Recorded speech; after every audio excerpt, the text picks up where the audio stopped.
नमस्कार प्रिय दर्शकों, स्वागत है आपका हमारे YouTube चैनल। 33 कोटि देवी देवताओं का निवास होता है। गाय एक अत्यंत पवित्र, निर्मल, शांत, निष्पाप जीव है। ऋग्वेद में इसे संसार का पालन पोषण करने वाली कामधेनु माता कहा गया है। इसके दर्शन मात्र से मनुष्य के हजारों पाप नष्ट हो जाते हैं।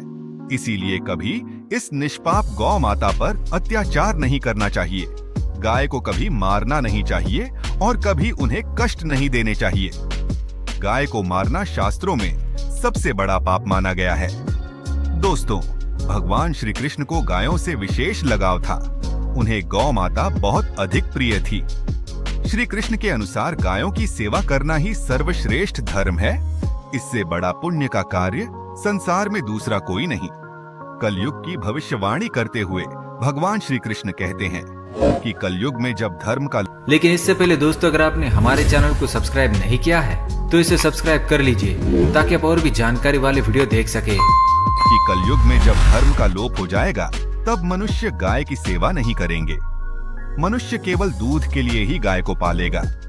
दूध के लिए वह गाय को बहुत कष्ट देगा, जिसके परिणाम स्वरूप कलयुग में पाप और अधर्म उसके चरम पर होगा। कलयुग के अंत का लक्षण बताते हुए श्री कृष्ण कहते हैं, जब संसार से गायें समाप्त हो जाएंगी तब कलयुग का अंत होगा। जो मनुष्य कलयुग में भी गाय की निस्वार्थ भाव से सेवा करेगा वह सुख समृद्धि प्राप्त करेगा। जो स्त्री रसोई में बनी पहली रोटी गौ माता को खिलाएगी वह सदा सुहागिन और सौभाग्यशाली रहेगी। जो लोग अपने घर में गाय से प्राप्त पंचगव्य को घर में रखेगा उसके घर में कभी दुख दरिद्रता नहीं आएगी। दोस्तों, हमारे धर्म के सभी शास्त्रों में गाय की सेवा को ही सर्वश्रेष्ठ माना गया है। जो व्यक्ति प्रतिदिन किसी न किसी तरह से गौ माता की सेवा करता है वह सबसे अधिक पुण्यवान बन जाता है। गांव में तो मनुष्य को गाय की सेवा करने का अवसर प्राप्त होता है, लेकिन शहरों में गाय के दर्शन आसानी से नहीं हो पाते हैं। इसीलिए मनुष्य को गौशाला में जाकर गाय की सेवा करनी चाहिए अथवा गौशाला के लिए दान धर्म करने चाहिए। इसके अलावा आप अपने घर में ही गौ माता की मूर्ति रखकर उनकी पूजा जरूर करें। इससे भी माता कामधेनु का आशीर्वाद प्राप्त होता है। शास्त्रों में गौ माता को माँ लक्ष्मी का रूप माना गया है, इसीलिए उनकी पूजा करने से दरिद्रता दूर होती है। प्राचीन काल से ही गौमाता की सेवा और संरक्षण करने की परंपरा चली आ रही है। कई आर्य मुनि अपनी कुटिया में गायों का पालन करते थे तथा राजा महाराज गायों का दान करते थे। गायों के दान को सबसे बड़ा दान कहा गया है। गाय का दान करने से सभी जन्मों के पाप नष्ट हो जाते हैं और मनुष्य को मोक्ष की प्राप्ति होती है। आज हम आपको गौमाता के संबंध में बहुत ही महत्वपूर्ण बातें बताने जा रहे हैं।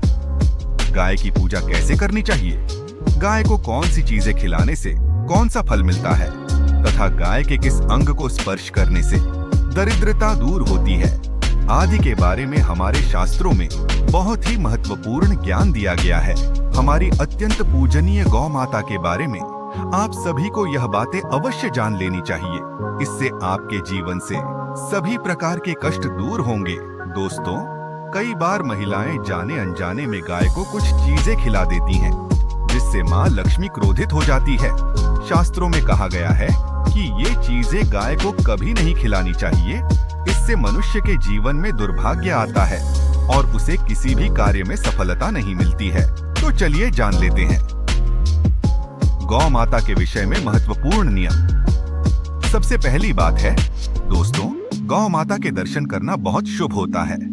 शास्त्र कहते हैं रोज सुबह गाय के दर्शन होने से पुण्य की प्राप्ति होती है और सुबह गोबर के दर्शन होने से लक्ष्मी की प्राप्ति होती है।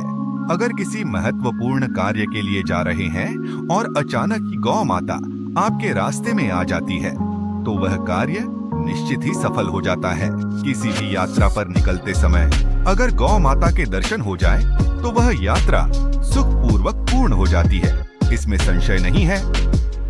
ज्योतिष शास्त्र के अनुसार कुंडली में यदि पितृ दोष होता है तो अन्य उपायों के साथ साथ गौ माता को प्रतिदिन रोटी और घास खिलाने से लाभ होता है और पितृ दोष से मुक्ति मिलती है। इसी तरह कुंडली में यदि शनि की 7.5 या महादशा है तो हर शनिवार और अमावस्या को काले रंग की गाय को घास या रोटी खिलाएं और उसकी पूजा करें। इससे शनि दोष कम होता है।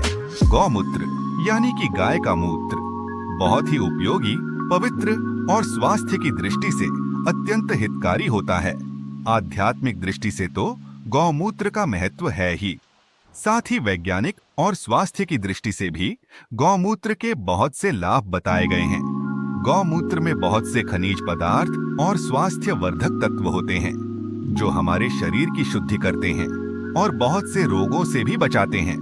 साथ ही गौमूत्र छिड़कने से वातावरण में शुद्धता और पवित्रता व्याप्त हो जाती है। इसीलिए हमारे शास्त्रों में शरीर को निरोगी रखने के लिए प्रतिदिन गौमूत्र का सेवन करने तथा घर में गौमूत्र छिड़कने के लिए कहा गया है। कुंडली में शुक्र ग्रह की स्थिति को मजबूत करने के लिए ज्योतिष शास्त्र के अनुसार सुबह के भोजन में सबसे पहली रोटी निकालकर एक सफेद गाय को खिलाना शुभ माना जाता है। अगर आपकी कुंडली में बुध ग्रह कमजोर है या आपको किसी कारण इसके दुष्प्रभाव झेलने पड़ रहे हैं, तो हर बुधवार के दिन गाय को हरा चारा खिलाना शुरू कर दें। इससे बुध से जुड़े दुष्प्रभाव दूर होंगे और आपको तमाम समस्याओं का हल मिल जाएगा। अगर कुंडली में मंगल दोष है जिसके कारण आपके जीवन में कई तरह की परेशानियां हैं, तो लाल रंग की गाय की सेवा करें। मंगलवार के दिन गाय का पूजन करें और उसे गुड़ और चने आदि खिलाएं। बृहस्पति ग्रह को जीवन के सभी मांगलिक कार्यों का कारक माना जाता है। ऐसे में अगर किसी व्यक्ति के जीवन में विवाह आदि मांगलिक कार्यों में विघ्न निर्माण हो रहे हैं, तो उन लोगों को कुंडली में बृहस्पति ग्रह की स्थिति को मजबूत करने के लिए रोटी पर गुड़ और चने रखकर गाय को खिला देना चाहिए। इससे आपको शुभ परिणाम प्राप्त होते हैं। अगर घर में अशांति है, लड़ाई झगड़े होते रहते हैं, तो घर में सुख शांति बनाए रखने के लिए घर के अंदर गाय के गोबर से बने उपले को जलाना चाहिए और उसका धुआं संपूर्ण घर में फैलाना चाहिए। इससे घर की नकारात्मक ऊर्जा नष्ट होती है और सकारात्मक ऊर्जा में वृद्धि होती है। गाय के दूध, दही, घी, गोबर और गौमूत्र से बनने वाले मिश्रण को पंचगव्य कहते हैं। पंचगव्य को पाप नाशक कहा जाता है और हिंदुओं की एक धार्मिक विधि प्रायश्चित करने में इसका उपयोग किया जाता है। पंचगव्य को बनाने वाली सभी वस्तुएं अत्यंत उपयोगी होती हैं, जो स्वास्थ्य के लिए लाभदायक तो है ही, साथ ही औषधीय गुणों से भी भरपूर है। दोस्तों, अगर आपके द्वार पर गौ माता आती है तो उसे बिना रोटी खिलाए जाने मत देना, नहीं तो आपको दुर्भाग्य का सामना करना पड़ेगा, क्योंकि जिसके द्वार से गाय बिना कुछ प्राप्त किए लौट जाती है, उसके घर से लक्ष्मी भी चली जाती है। प्रत्येक स्त्री को प्रतिदिन गाय के लिए एक रोटी बनानी चाहिए और प्रेम से गौ माता को खिलानी चाहिए। इससे गौ माता का आशीर्वाद प्राप्त होता है और मन की इच्छाएं पूर्ण होती हैं। कुछ लोग गौ माता को बासी भोजन अथवा जूठन खिला देते हैं। इसे शास्त्रों में पाप माना गया है। आप किसी अन्य पशु को खिला सकते हैं, लेकिन गाय को कभी जूठन नहीं खिलाना चाहिए। भूख लगने के कारण गौ माता उस अन्न को ग्रहण तो कर लेती है, लेकिन इसका पाप उस व्यक्ति को लगता है जो गौ माता को ऐसा बासी भोजन खिलाता है। गाय एक शाकाहारी और पवित्र पशु है, इसीलिए गाय के भोजन में कभी मांस, अंडे आदि चीजें नहीं डालनी चाहिए। ऐसा करने से महापाप लगता है। यदि आपकी कुंडली में चंद्र दोष है और जिसके कारण लगातार परेशानी उठानी पड़ रही है, तो आप ये एक उपाय जरूर करें। आप रोटी पर सफेद मक्खन, नमक और घी लगाकर गौ माता को खिला दें। यदि शनि दोष है तो आटे में थोड़े काले तिल मिलाकर रोटी बनाकर गौ माता को खिला दें। इससे शनि दोष समाप्त होता है। मंगल दोष को दूर करने के लिए रोटी पर हल्दी लगाकर गाय को खिलाना चाहिए। अगर घर में धन की समस्या है तो गुरुवार के दिन गाय को केले का फल खिलाना चाहिए। इससे दरिद्रता दूर होती है। दोस्तों, गौ माता के पीठ पर एक उभरा हुआ कुबड़ होता है। उस कुबड़ में सूर्य केतु नाड़ी होती है। जब भी आपके द्वार पर गौ माता पधारे, आप इस कुबड़ को एक बार जरूर स्पर्श करें। इससे आपके जीवन से सभी दुखों का अंत होगा और धन